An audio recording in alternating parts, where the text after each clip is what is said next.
Alright, people. Review of the week time. Boy, do we have a lot to talk about. There's actually a great deal to talk about in review of the week this week. But we always start with the fight. If there was fights on the weekend, we always start with them. Let's start with the card that was on Channel 5 on Friday night. Now, I have to be honest, I only seen glimpses of Lyndon Arthur versus Liam Cameron. And the rest of the card, I didn't even watch it. I see Maddie Harris got a win over a guy, Yuri something, I can't pronounce that last name, who was 10 wins and 30 losses from Belarus.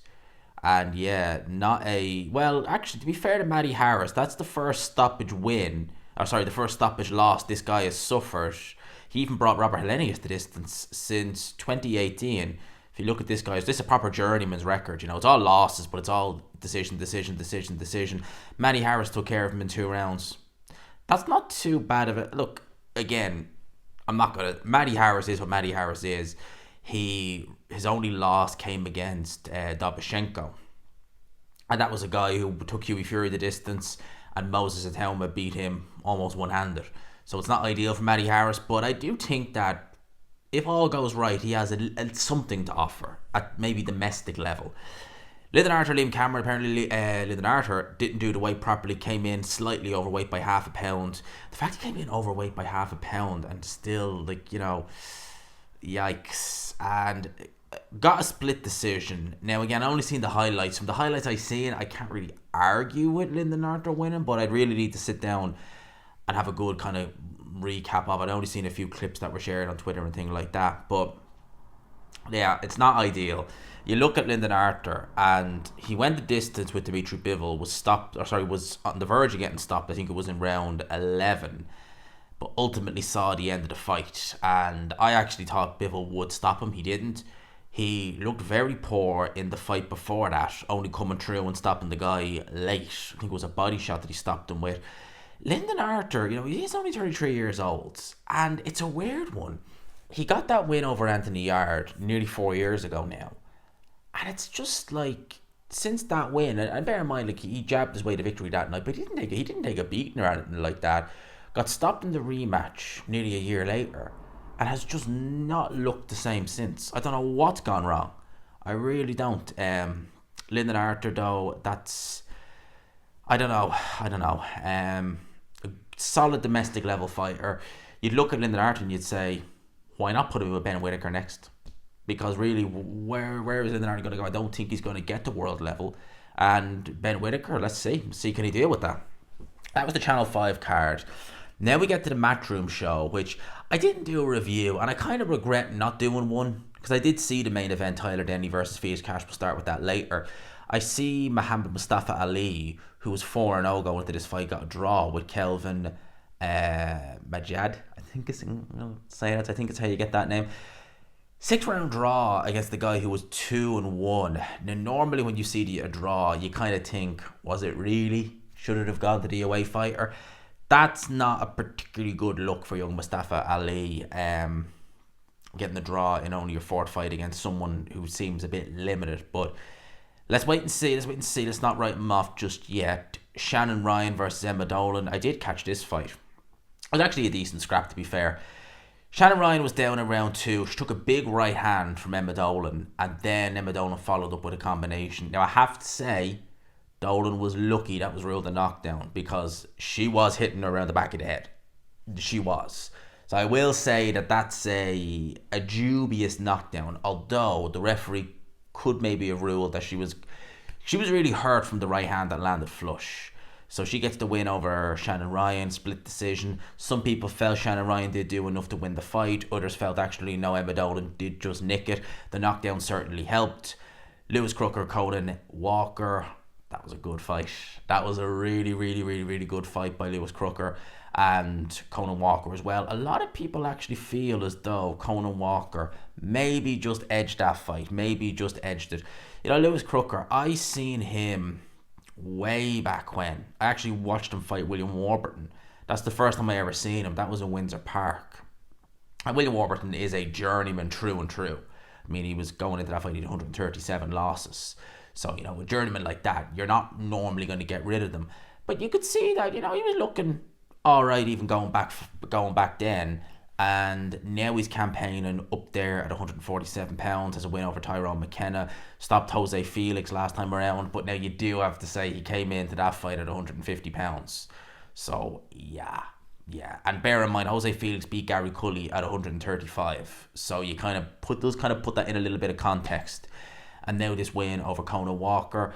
The big talking point, and we seen that last night, was is he going to take on Paddy Donovan next? Belfast versus Limerick, and Paddy Donovan has been saying he wants to do that fight in Limerick.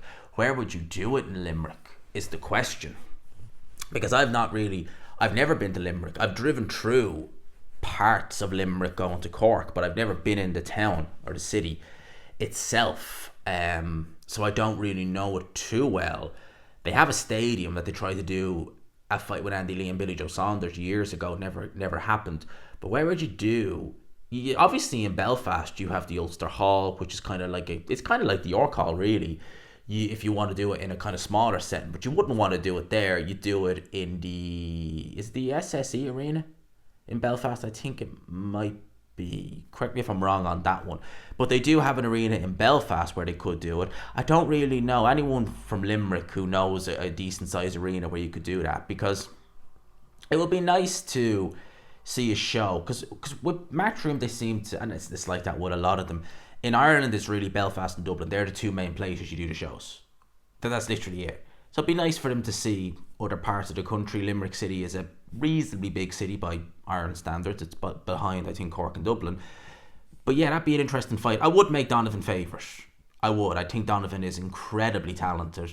He's in a tough weight division though. Like, welterweight is going to be a tough weight division, but I like what I see from Paddy Donovan, and I would make him the favourite over Lewis Crooker. I would.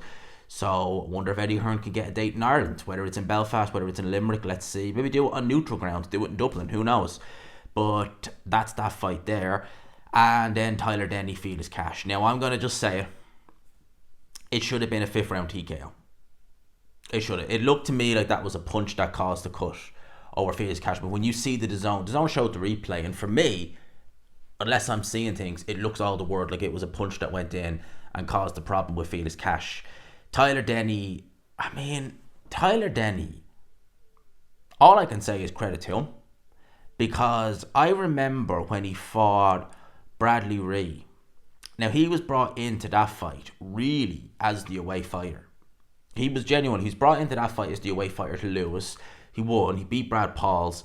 Then he started this run, and it's been a great little run, which has culminated in him picking up a European title.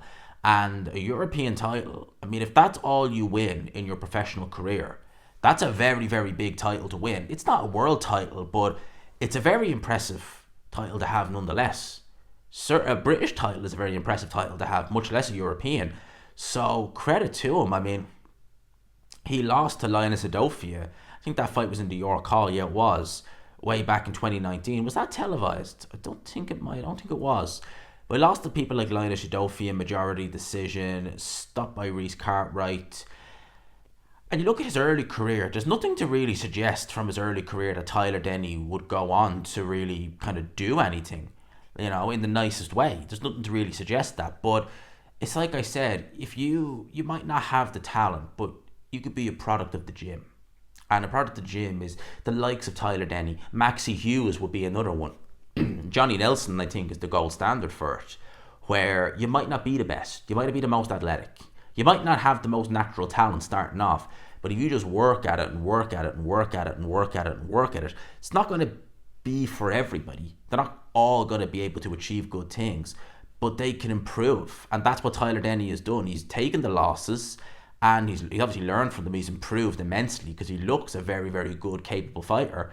And he beat Felix Cash. Obviously, it went to a technical decision, but if you watch the fight, I mean, there was no ifs or buts. Would they do it? Now, you knew Tyler Denny was going to get this decision. You just knew. He was in control. Felix Cash looked very lethargic, and people are saying, what's up with Felix Cash? I have to say that he hasn't looked good for a couple of years now. The last time I looked at Felix Cash and thought he looked good was against Denzel Bentley. And that was a surprise, because going into that fight, myself and several others were making Denzel Bentley the favourite going into that fight. And he went over and fought him on BT Sport, as it was known at the time. I think Bentley was the British champion at the time. And I didn't see that coming. And I don't think a lot of others seen it coming. It was a very good performance. But he never followed up from it. He fought that Majev guy nearly a year later. And he was down a couple of times and scraped through that fight. And he scraped through his last fight as well. So Felix Cash out of the ring 18 months isn't going to help him. I hear he doesn't live the life. And Felix Cash, Eddie Hearn didn't seem best pleased. And obviously this was a Matchroom versus Boxer fight. And it's a strange one. And again, I don't mean any disrespect to Tyler Denny with this, right? So don't take this the wrong way.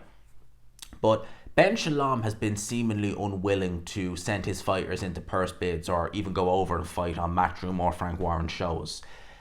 Certainly if he feels they have a bit of ability or they can make him some money. And I wonder, did he look at Tyler Denny and think, well, you know, you really kind of came to Boxer being the away fighter and now you're kind of the house fighter with Boxer.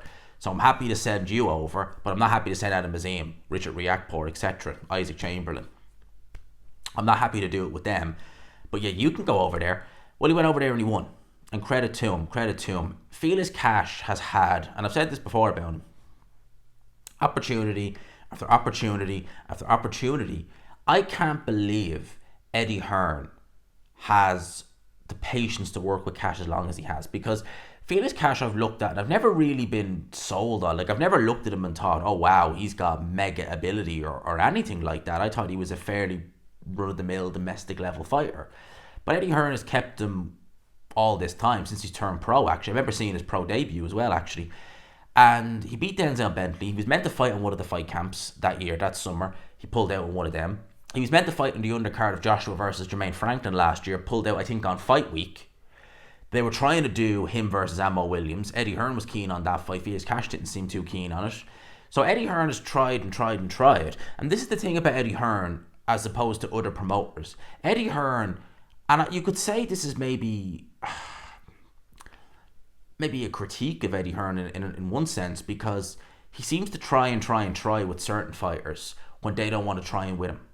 If you get me. The likes of Lawrence Okoli, the likes of Felix Cash, where they're probably not making him any real money. And in some cases, like Okoli, they're stinking the joint out. But he's still persistent. Whereas, you know, someone like a Frank Warren would just be like, see you later, I'm not even, or he put you in a fight that he knows he's not going to win, just because that's what he does. So that's Felix Cash, takes the first loss, 31 years old. He looks an old fighter already at 31 years old. So yeah, I can't envision him doing that much, to be honest with you. Certainly not at middleweight. Maybe he could move to super middle and might reinvigorate him, but yeah, let's see. Now, we have to talk about this. I'm going to butcher his name, but Kane Baker's fight, which was pulled literally at the last minute last night. It was cancelled, and I really couldn't understand why. At the time, I was kind of like, huh? Why are they pulling the fight last minute? It didn't seem like anything was an issue.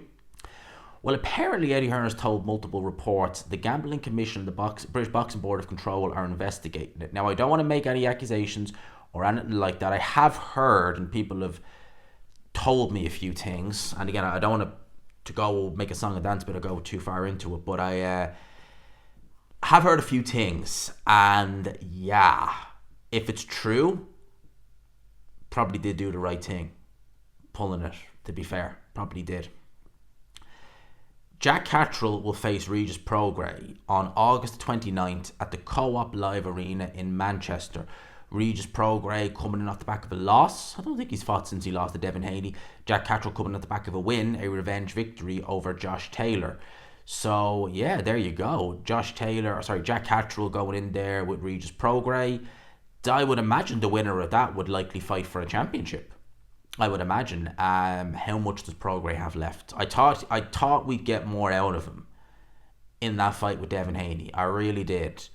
Jack Catterall is going to feel like the monkey is finally off his back now. That Josh Taylor fight, the first fight, was just over him and over him and over him. Now it's done. He's written that wrong. He should never have lost the first fight. We know that. He should have been world champion. But at least now, I think we might see him box with a bit more freedom. I think we might see Jack Catterall really come out of his shell and come into his own in this fight. I like the fight, don't get me wrong. I like it. End of August. Right, let's go. Let's have a look-see. Right. Now. So, where do I start? Let's just right. So, Ryan Garcia. Here we go. Ryan Garcia. And Mauricio Sullivan's going to come into this as well. So, yeah, just bear with me. Ryan Garcia this past Thursday, it was announced that he will now be suspended. It's a backdated suspension from April this year till April next year.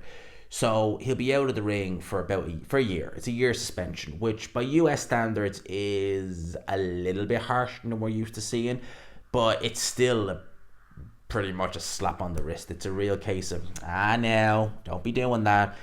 A year suspension for someone in Ryan Garcia's situation, who, and by the way, he's been fined, and the money has apparently gone to, the 1.1 million of his purse has gone to Golden Boy. Okay, I don't know why it didn't go to Devin Haney or someone else, but it's gone to Golden Boy. Don't know. All right. The fight's been turned to a no contest. I actually am surprised they did that. I didn't think they would. They turned it to a no contest. Okay. Devin Haney obviously has his O back, but that doesn't take away the beating that he was dropped 3 times and he was hit lots in that fight. You know, you can have the O back, but how are you going to recover from a neurological point of view? Not to say he was, tight. He wasn't like Fury wishing people a happy new year in May, but he still took a lot of shots in there. Just overturning the decision is not going to necessarily mean that he's fresh and ready to go. Devin Haney's been talking about taking a year out and fighting Ryan Garcia in a rematch next year, which, to be fair, I could see from both promoters, Golden Boy and Matchroom's point of view. Well, actually, sorry, I don't even know who Devin Haney is with, but I could see from both fighters' point of view, you probably make some good money off that. To be fair, you probably would. As cynical as it is, you would, Ryan Garcia coming back after the suspension, the rematch with Devin Haney. Will the O go again, or will Devin Haney right the wrong with a clean Ryan Garcia? I could see how that would sell. I would, but let's just talk about this suspension. So Ryan Garcia has agreed to a year's suspension, which is quite farcical, to be honest with you. It's a punishment of sorts, but it's not really. It's like you're suspended for a year, but there are certain... I think Ryan Garcia has had a year out of the ring before, and that was intentional. So a year suspension for someone in his mid-20s, I think Ryan Garcia is about 25, 26. He's not that old for a boxer. And, a year it's not going to do anything. You do have fighters who voluntarily will take a year, 14 months out of the ring before their next fight anyway. So where's the actual punishment? I've always said I wouldn't do, and I don't even know how you could do it, but I wouldn't do a lifetime ban for a first-time offender. I wouldn't, because you have to give them... I would say, the benefit of the doubt. And you would say, okay, look, it's your first time. You're going to be punished, but it's not going to... It will affect you. It'll make you not want to do it again. And if you do it again, then I wouldn't do the lifetime ban, but I would give them a prolonged ban. So first-time offender, I would, if it's feasible, give them about an 18-month ban. Because it's long enough that it will impact you. Like some would say a year, 18 months. Now, 18 months would be long enough. 18 months to maybe 2 years. That's long enough that it will impact you. It's long enough out of the ring that you could say, right, I don't want to do that again. And if you did get popped again, then we're looking at 4 to 5 years. Because basically your career is done at that point. Like if you're, say, 29 years old, you're out of the ring for 4 years, you're pretty much done. 4 years inactivity, even if you are only 29, you're probably missing your absolute peak years. So that's what I would do for first and second time offenders. A lengthy-ish suspension for the first one, but a big one for the second one. Now, Mauricio Sullivan tweeted the following: many are asking, how will the WBC punish Ryan Garcia? We don't care to punish him. I'll just read that again. This is Mauricio Sullivan, who did the clean boxing program in conjunction with VADA for the WBC. In fact, actually, to enter the WBC rankings, you need to sign up for that. And this is the guy who loves the virtue signal. And when it comes to a guy in your rankings taking a suspension, being found with a banned substance in his system, we don't care to punish him. We want to help Ryan Garcia, the human being. He is suffering, going through difficulties. all down to him, I'll add. This is not a matter of boxing. Ryan needs immediate support and attention now. Champ, we are here for you. Okie dokie. So when Povetkin tested positive for Osterine, the WBC banned him for a year. Now, although Povetkin, and this is why a WBC ban is farcical, because you'll just be banned from the rankings. You won't be banned from competition, but they still got rid of Povetkin like that from the rankings when he tested positive for Osterine before his fight with Bermane Stiverne in 2016. December 2016. But with Ryan Garcia, just, okay, there you go. The WBC they're a joke. And this is what I've said about them before. A sanctioned body like the WBC, surely with the way they behave, the way they have their favourites, the way they, will allow certain fighters to not make any mandatory defence or have any repercussions to anything, and other fighters they won't. They probably might not even call the mandatory or even attempt to do a mandatory in some weight divisions for years on end. If you're a young fighter, if you're an upcoming fighter and you're looking to chase a world title, you're looking to fight for a world title, why would you even want to pay them sanction fees? Because if you're looking at them, say you're a middleweight, when Charlo was champion, and you think, right, I really want to fight Charlo, I want to crack that WBC title, well, you ain't going to get one. He went 3 flipping years without making one defence. Charles Adames was mandatory for how long? So he does himself no favours. But that's a situation. Yes, that is the situation with Ryan Garcia. A 1-year ban, which again to me it's nothing. It really isn't anything, to be honest with you. Again, a young fighter like Ryan Garcia, a year out of the ring, that's nothing. I mean, Gervonta Davis was out of the ring for longer, and he wasn't banned. That was voluntary. So yeah, I don't really see that impacting Ryan Garcia too much, to be honest with you. Tyson Fury on Alexander Usyk. Yes, he gave his first interview. I already did a video on this, so I'm not going to labour the point too much in this video, but I will go and talk about it further, maybe in a separate video, because I was having a chat with Joe Stunner Boxing today, and he gave me some things to think about. Since I've watched, this is what Tyson Fury says, I've watched the fight back lots of times and still the same answer. I thought I won. Usyk knows he didn't beat me.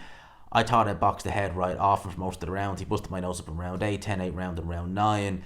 And I gave him round number 10. But the other rounds, I didn't give him any rounds. It was actually a lot easier than I thought. People said he's so hard to hit. I was lighting him up with 4-punch combinations and laughing at him. My problem was it was too much fun. It was too easy. It was like I was in there with a local amateur. I was enjoying it too much rest of the round and paid the ultimate price. In round number 9, didn't look like that to me. And if it was so easy, why were you wishing people a Happy New Year in May? That's a sure sign that everything up there by the end of it wasn't exactly good.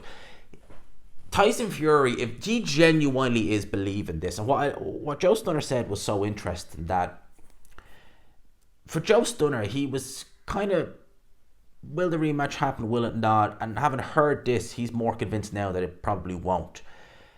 And I was kind of like, well, no, I think it probably will. But then it's kind of like, well, hang on a minute. Tyson Fury is the sort of guy where he will try and spin this narrative in such a way, and Joe Stunner in some of his videos has said, a big lie, and repeat the lie enough times it becomes the truth, and unfortunately in the world we live in, that seems to be the case.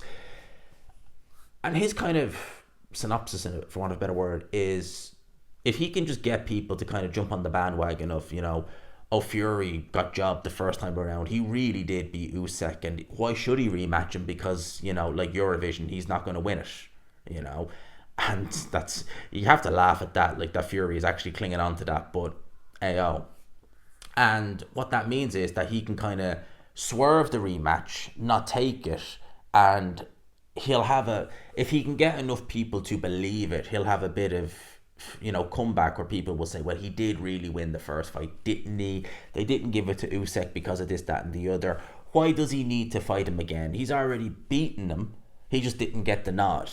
And that gives him kind of room to maneuver and maybe fight a rematch with Francis Ngannou, or fight an Anthony Joshua, or just swerve it. Because, as I've said, Fury, the whole build up to that Usyk fight was strange, to say the least. The press conference in Morecambe was really the one for me where it was just, that I think was the biggest insight into. I think Fury would have been probably better off never doing that press conference. in Morecambe, because it was so strange. It was just such a bizarre thing. It was a real snap press conference, and it added nothing. Like, it really didn't add anything to Fury Usyk. It was just Fury listing reasons in front of the media as to why Usyk can't beat him. And you're just like, okay, why did you need a press conference for that? And it's a Fury Usyk press conference. Why is there not a member of Team Usyk there? I mean, I can understand Alexander Usyk not going because he's in training camp, but it's in Morecambe of all places. But surely you could get a member, Krasuk or someone. He doesn't have to worry about training. And that for me was kind of, if you look at it now in hindsight, you were like, that was an unconfident Tyson Fury. That was a Fury who was needing confidence. He was needing to basically say, this is why Usyk can't beat me, and looking for validation, having people from the media like Gareth A. Davis saying, you're so right, Tyson, you're so right, Tyson. Something like that.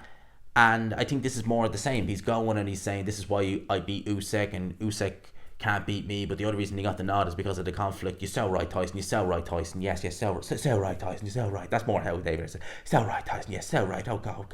Oh, Paris, lucky woman. Oh, yes. That's more kind of, how Gareth A. Davis would say it. But I think that could be very well the case, that Fury knows Usyk has his number. And I think Fury is not stupid.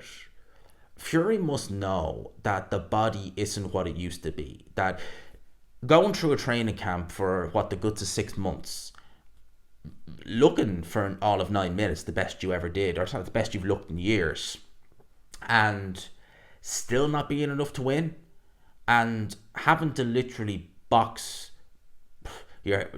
do everything, try everything you can just to keep with Alexander Usyk, for him still to take over, nearly knock you out. That must be hard to take. And Fury doesn't need to be taking it well.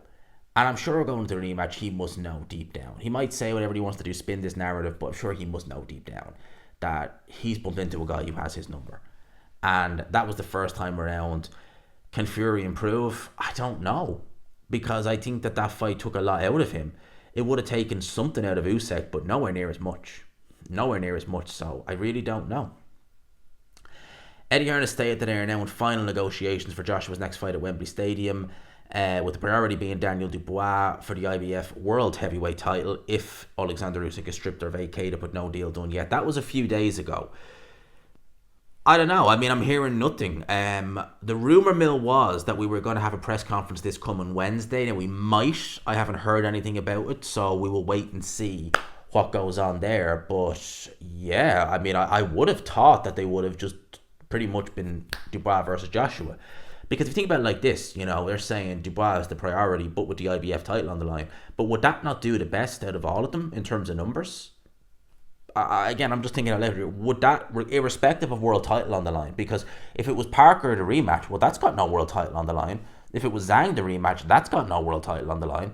So why does it matter if Dubois has a world title on the line? I don't get that, because, like I said, the other two opponents who are named, neither of them have a world title, so why does it matter? And I can't see the IBF stripping Alexander. I could be wrong, but I can't see it. And Usyk's not going to vacate it. Why should he? There's no reason for him to vacate, especially if he doesn't have to do a mandatory with the IBF or it's pushed back. There's no real reason for him to vacate. So I don't really understand the logic there, to be honest with you, from Eddie Hearn. Dubois, for me, is the most entertaining of the three of them. I've seen Parker versus AJ 1. I don't really have much desire to see it again, to be honest with you. I would imagine AJ would win again. Probably, hopefully not as dull as the first fight, but you don't know. Zhang, I wouldn't mind seeing. I think that might not be the most entertaining, but we'd have a devastating knockout either way.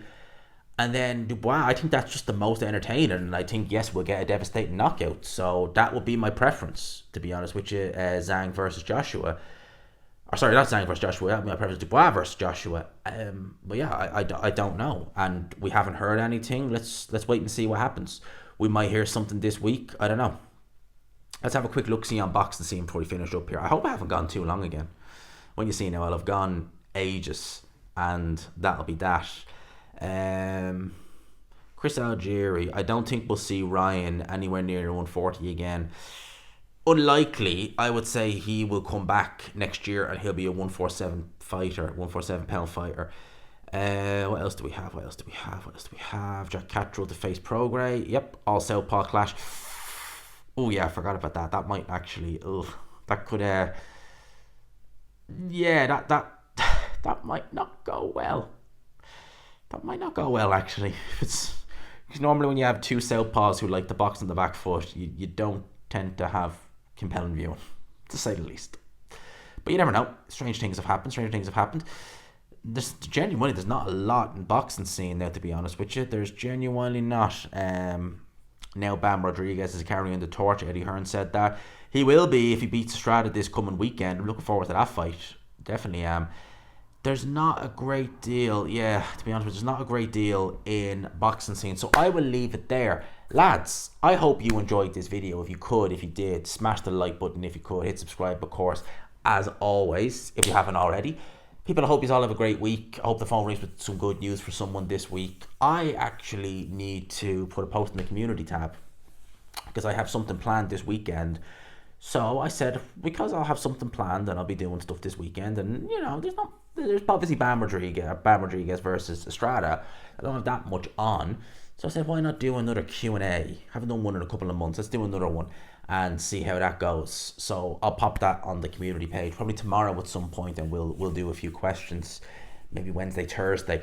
But for now, I'll leave it there. I hope you enjoyed it, people. Smash the like button if you could. Hit subscribe, of course, as always, if you haven't already. Peace.